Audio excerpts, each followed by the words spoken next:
I heard you talking about how you followed this project for a long time. Tell me why you were so interested in it.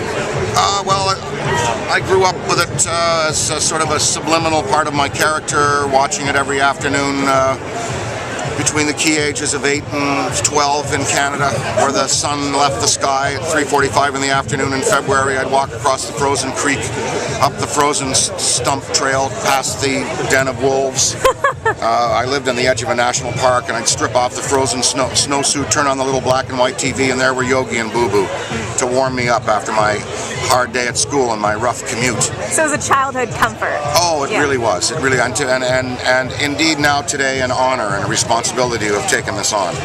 And I think it speaks to the original creativity of the two guys who made up the characters, that they've lasted so long, and that we come to this point today where a big studio is willing to back a tribute movie to Yogi and Boo Boo. How long did it take you to figure out the exact right voice that you wanted for Yogi? Well, I tried to harken back to the original character, and then also, you know, have a little substance of myself in there. But you know, I sort of had it then, back when I was 9 years old, like every other kid in the schoolyard on Thursday morning, because I think the play played on Wednesday afternoon. Okay. So in the trailer in the beginning, when it first came out, you do a little intro, and I remember you were very enthusiastic. How do you kind of keep the energy up for something like this and stay sort of childlike? In the film, you mean? Yeah. Well, Yogi's hysterical and absurd.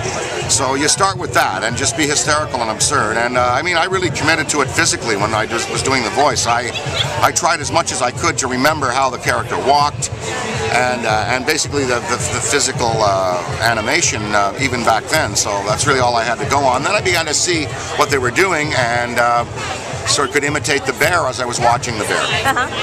So we see Anna Faris right next to you. You guys are both working on the next Ghostbusters film, is that right? Well, we would love to have her involved in any capacity. Yeah. What's going on with that? It's still in We have a great script. Great script. And you know, now Mr. Ramis and I have to sit down for a conference and determine, you know, how the Meccano set gets bolted together. I mean, it's assembled, but it needs tightening. It needs to be tweaked, so there's still a little bit of work to do. There always is. Even when movies are released, the producers are going to go, it ain't finished, why didn't we do this or that? But today it's too late for Yogi Bear, and I think people are going to love it. Great, thank you.